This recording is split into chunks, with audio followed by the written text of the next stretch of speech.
ഇയ്യോബ് 19 അധ്യായം.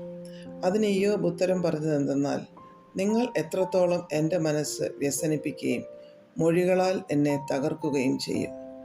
ഇപ്പോൾ 10 പ്രാവശ്യം നിങ്ങൾ എന്നെ നിന്ദിച്ചിരിക്കുന്നു. എന്നോട് കാഠിന്യം കാണിപ്പാൻ നിങ്ങൾക്ക് ലജ്ജയില്ല. ഞാൻ തെറ്റിപ്പോയത് വാസ്തവമെന്ന് വരികിൽ എൻ്റെ തെറ്റ് എനിക്ക് തന്നെ അറിയാം.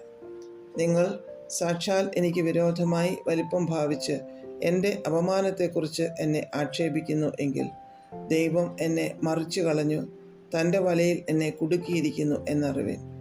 അയ്യോ, ബലാത്കാരം എന്ന് ഞാൻ നിലവിളിക്കുന്നു, കേൾപ്പോരില്ല. രക്ഷയ്ക്കായി ഞാൻ മുറയിടുന്നു, ന്യായം കിട്ടുന്നതുമില്ല. എനിക്ക് കടന്നുകൂടാതെ വണ്ണം അവൻ എൻ്റെ വഴി കെട്ടിയടച്ചു, എൻ്റെ പാതകൾ ഇരുട്ടാക്കിയിരിക്കുന്നു. എൻ്റെ തേജസ് അവൻ എൻ്റെ മേൽ നിന്ന് ഊരിയെടുത്തു, എൻ്റെ തലയിലെ കിരീടം നീക്കിക്കളഞ്ഞു. അവൻ എന്നെ ചുറ്റും ക്ഷയിപ്പിച്ചു, എൻ്റെ കഥ കഴിഞ്ഞു. ഒരു വൃക്ഷത്തെ പോലെ എൻ്റെ പ്രത്യാശയെ പറിച്ചു കളഞ്ഞിരിക്കുന്നു. അവൻ തൻ്റെ കോപം എൻ്റെ മേൽ ജ്വലിപ്പിച്ചു, എന്നെ തനിക്ക് ശത്രുവായി എണ്ണുന്നു. അവൻ്റെ പടക്കൂട്ടങ്ങൾ ഒന്നിച്ചു വരുന്നു, അവർ എൻ്റെ നേരെ തങ്ങളുടെ വഴി നിരത്തുന്നു. എൻ്റെ കൂടാരത്തിൽ ചുറ്റും പാളയമിറങ്ങുന്നു. അവർ എൻ്റെ സഹോദരന്മാരെ എന്നോട് അകറ്റിക്കളഞ്ഞു, എൻ്റെ പരിചയക്കാർ എനിക്ക് അന്യരായി തീർന്നു. എൻ്റെ ബന്ധുജനം ഒഴിഞ്ഞുമാറി, എൻ്റെ ഉറ്റ സ്നേഹിതന്മാർ എന്നെ മറന്നു കളഞ്ഞു. എൻ്റെ വീട്ടിൽ പാർക്കുന്നവരും എൻ്റെ ദാസികളും എന്നെ അന്യനായി എണ്ണുന്നു. ഞാൻ അവർക്ക് പരദേശിയായി തോന്നുന്നു. ഞാൻ എൻ്റെ ദാസനെ വിളിച്ചു, അവൻ വിളി കേൾക്കുന്നില്ല. എൻ്റെ വായ് കൊണ്ട് ഞാൻ അവനോട് യാചിക്കേണ്ടി വരുന്നു. എൻ്റെ ശ്വാസം എൻ്റെ ഭാര്യയ്ക്ക് അസഹ്യവും എൻ്റെ യാചന എൻ്റെ ഉടപ്പിറന്നവർക്ക് അറപ്പും ആയിരിക്കുന്നു. പിള്ളരും എന്നെ നിരസിക്കുന്നു, ഞാൻ എഴുന്നേറ്റാൽ അവർ എന്നെ കളിയാക്കുന്നു. എൻ്റെ പ്രാണസ്നേഹിതന്മാർ ഒക്കെയും എന്നെ വെറുക്കുന്നു, എനിക്ക് പ്രിയരായവർ വിരോധികളായിത്തീർന്നു. എൻ്റെ അസ്ഥി ത്വക്കിനോടും മാംസത്തോടും പറ്റിയിരിക്കുന്നു, പല്ലിൻ്റെ മോണയോടെ ഞാൻ ശേഷിച്ചിരിക്കുന്നു. സ്നേഹിതന്മാരെ, എന്നോട് കൃപ തോന്നണമേ, കൃപ തോന്നണമേ. ദൈവത്തിൻ്റെ കൈ എന്നെ തൊട്ടിരിക്കുന്നു. ദൈവം എന്ന പോലെ നിങ്ങളും എന്നെ ഉപദ്രവിക്കുന്നതെന്ത്? എൻ്റെ മാംസം തിന്ന് തൃപ്തി വരാത്തതെന്ത്? അയ്യോ, എൻ്റെ വാക്കുകൾ ഒന്ന് എഴുതിയെങ്കിൽ, ഒരു പുസ്തകത്തിൽ കുറിച്ചു വെച്ചെങ്കിൽ കൊള്ളായിരുന്നു. അവയെ ഇരുമ്പാണിയും ഈയവും കൊണ്ട് പാറയിൽ സദാകാലത്തേക്ക് കൊത്തിവെച്ചെങ്കിൽ കൊള്ളായിരുന്നു.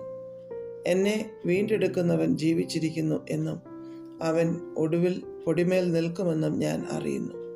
എൻ്റെ ത്വക്ക് ഇങ്ങനെ നശിച്ച ശേഷം ഞാൻ ദേഹരഹിതനായി ദൈവത്തെ കാണും. ഞാൻ തന്നെ അവനെ കാണും, അന്യനല്ല. എൻ്റെ സ്വന്തം കണ്ണ് അവനെ കാണും. എൻ്റെ അന്തരംഗം എൻ്റെ ഉള്ളിൽ ക്ഷയിച്ചിരിക്കുന്നു. നാം എങ്ങനെ അവനെ ഉപദ്രവിക്കുമെന്നും കാര്യത്തിൻ്റെ മൂലം എന്നിൽ കാണുന്നു എന്നും നിങ്ങൾ പറയുന്നുവെങ്കിൽ, വാളിനെ പേടിപ്പിൻ. ക്രോധം വാളിൻ്റെ ശിക്ഷയ്ക്ക് ഹേതു, ഒരു ന്യായവിധി ഉണ്ടെന്ന് അറിഞ്ഞുകൊള്ളുവിൻ. അധ്യായം 20.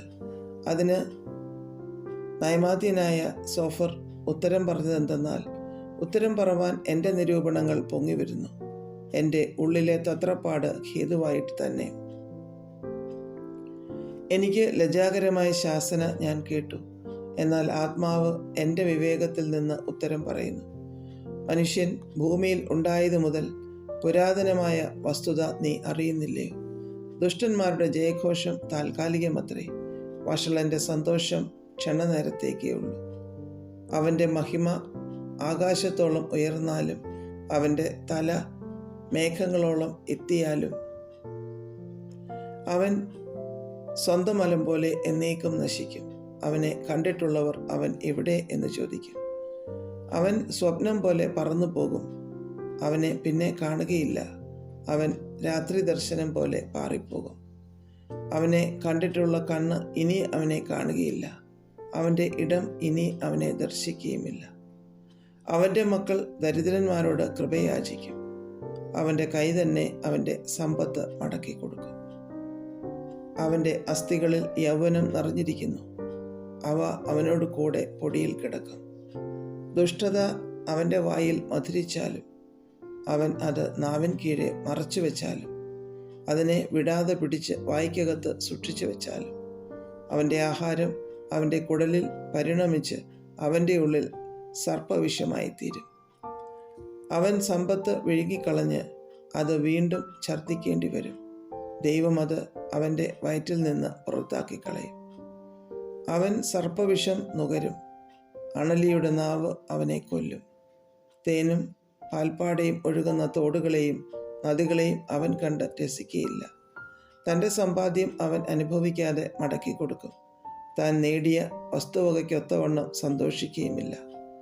അവൻ ദരിദ്രന്മാരെ പീഡിപ്പിച്ചുപേക്ഷിച്ചു. താൻ പണിയാത്ത വീട് അപഹരിച്ചു. അവൻ്റെ കൊതിക്ക് പദം വരായികയാൽ അവൻ തൻ്റെ മനോഹര ധനത്തോടുകൂടെ രക്ഷപ്പെടുകയില്ല. അവൻ തിന്നുകളയാതെ ഒന്നും ശേഷിപ്പിക്കുകയില്ല. അതുകൊണ്ട് അവൻ്റെ അഭിവൃദ്ധി നിലനിൽക്കുകയില്ല. അവൻ്റെ സമൃദ്ധിയുടെ പൂർണ്ണതയിൽ അവന് ഞെരുക്കമുണ്ടാകും. അരിഷ്ടന്മാരുടെ കൈ ഒക്കെയും അവൻ്റെ മേൽ വരും. അവൻ വയറ് നിറയ്ക്കുമ്പോൾ തന്നെ ദൈവം തൻ്റെ കോപം അവൻ്റെ മേൽ അയക്കും. അവൻ ഭക്ഷിക്കുമ്പോൾ അത് അവൻ്റെ മേൽ വർഷിപ്പിക്കും. അവൻ ഇരുമ്പായുധം ഒഴിഞ്ഞോടും. താമ്രചാപം അവനിൽ അസ്ത്രം തറപ്പിക്കും. അവൻ പറിച്ചിട്ട് അത് അവൻ്റെ ദേഹത്തിൽ നിന്ന് പുറത്തു വരുന്നു. മിന്നുന്ന മുന അവൻ്റെ പിത്തത്തിൽ നിന്ന് പുറപ്പെടുന്നു. ഘോരത്വങ്ങൾ അവൻ്റെ മേലിരിക്കുന്നു. അന്ധകാരമൊക്കെയും അവൻ്റെ നിക്ഷേപമായി സംഗ്രഹിച്ചിരിക്കുന്നു. ആരും ഊതാത്ത തീക്ക് അവൻ ഇരയാകും. അവൻ്റെ കൂടാരത്തിൽ ശേഷിച്ചിരിക്കുന്നതിനെ അത് ദഹിപ്പിക്കും. ആകാശം അവൻ്റെ അകൃത്യത്തെ വെളിപ്പെടുത്തും. ഭൂമി അവനോട് എതിർത്ത് നിൽക്കും. അവൻ്റെ വീട്ടിലെ വരവ് പൊയ്പോകും. അവൻ്റെ കോപത്തിൻ്റെ ദിവസത്തിൽ അത് ഒഴുകിപ്പോകും. ഇത് ദുഷ്ടന് ദൈവം കൊടുക്കുന്ന ഓഹരിയും ദൈവം അവനെ നിയമിച്ച അവകാശവും ആകുന്നു. അധ്യായം 21. അതിന് ഇയ്യോബ് ഉത്തരം പറഞ്ഞത് എന്തെന്നാൽ, എൻ്റെ വാക്ക് ശ്രദ്ധയോടെ കേൾപ്പിൻ, അത് നിങ്ങൾക്ക് ആശ്വാസമായിരിക്കട്ടെ. നിൽപ്പിൻ, ഞാനും സംസാരിക്കട്ടെ. ഞാൻ സംസാരിച്ച് കഴിഞ്ഞിട്ട് നിനക്ക് പരിഹസിക്കാം. ഞാൻ സങ്കടം പറയുന്നത് മനുഷ്യനോടോ? എൻ്റെ ക്ഷമ അറ്റുപോകാതിരിക്കുന്നത് എങ്ങനെ? എന്നെ നോക്കി ഭ്രമിച്ചു പോകുവിൻ. കൈകൊണ്ട് വായ് പൊത്തിക്കൊള്ളുവിൻ. ഓർക്കുമ്പോൾ ഞാൻ ഞെട്ടിപ്പോകുന്നു. എൻ്റെ ദേഹത്തിന് വിറയൽ പിടിക്കുന്നു. ദുഷ്ടന്മാർ ജീവിച്ചിരുന്നു വാർദ്ധക്യം പ്രാപിക്കുകയും അവർക്ക് ബലം വർദ്ധിക്കുകയും ചെയ്യുന്നതെന്ത്? അവരുടെ സന്താനം അവരോട് കൂടെ അവരുടെ മുമ്പിലും അവരുടെ വംശം അവർ കാണുകയും ഉറച്ചു നിൽക്കുന്നു. അവരുടെ വീടുകൾ ഭയം കൂടാതെ സുഖമായിരിക്കുന്നു. ദൈവത്തിൻ്റെ വടി അവരുടെ മേൽ വളരുന്നതുമില്ല. അവരുടെ കാള ഇണചേരുന്നു, നിഷ്ഫലമാകുന്നില്ല. അവരുടെ പശു കിടാവിടുന്നു, കരു അഴിയുന്നതുമില്ല. അവർ കുഞ്ഞുങ്ങളെ ആട്ടിൻകൂട്ടത്തെ പോലെ പുറത്തയക്കുന്നു. അവരുടെ പൈതങ്ങൾ നൃത്തം ചെയ്യുന്നു. അവർ തപ്പോടും കിന്നരത്തോടും കൂടെ പാടുന്നു. കുടലിൻ്റെ നാദത്തിങ്കിൽ സന്തോഷിക്കുന്നു. അവർ സുഖമായി നാൾ കഴിക്കുന്നു. മാത്ര കൊണ്ട് പാതാളത്തിലേക്ക് ഇറങ്ങുന്നു.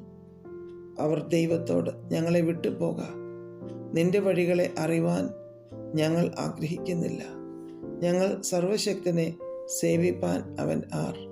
അവനോട് പ്രാർത്ഥിച്ചാൽ എന്തു പ്രയോജനം എന്ന് പറയുന്നു.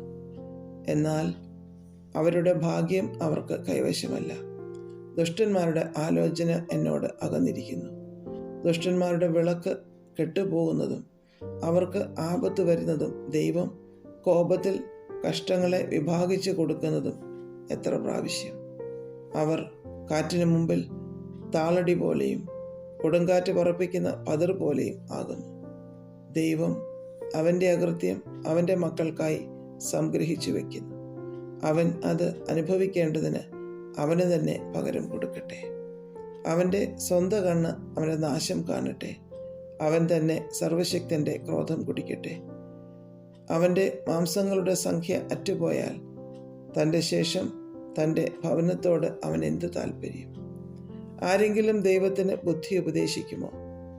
അവൻ ഉന്നതന്മാരെ ന്യായം വിധിക്കുന്നുവല്ലോ. ഒരുത്തൻ കേവലം സ്വൈര്യവും സ്വസ്ഥതയുമുള്ളവനായി തൻ്റെ പൂർണ്ണക്ഷേമത്തിൽ മരിക്കുന്നു. അവൻ്റെ തൊട്ടികൾ പാലുകൊണ്ട് നിറഞ്ഞിരിക്കുന്നു. അവൻ്റെ അസ്ഥികളിലെ മജ്ജ അയഞ്ഞിരിക്കുന്നു. മറ്റൊരുത്തൻ മനോവ്യസനത്തോടെ മരിക്കുന്നു.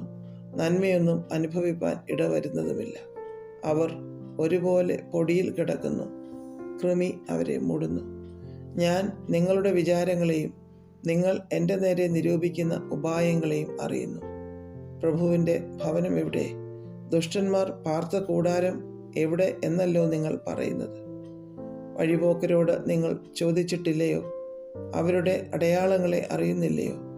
അനർത്ഥ ദിവസത്തിൽ ദുഷ്ടൻ ഒഴിഞ്ഞു പോകുന്നു, ക്രോധ ദിവസത്തിൽ അവർക്ക് വിടുതൽ കിട്ടുന്നു. അവൻ്റെ നടപ്പിനെക്കുറിച്ച് ആർ അവൻ്റെ മുഖത്ത് നോക്കി പറയും? അവൻ ചെയ്തതിന് തക്കവണ്ണം ആർ അവന് പകരം വിട്ടു? എന്നാലും അവനെ ശ്മശാനത്തിലേക്ക് കൊണ്ടുപോകുന്നു, അവൻ കല്ലറയ്ക്കൽ കാവൽ നിൽക്കുന്നു.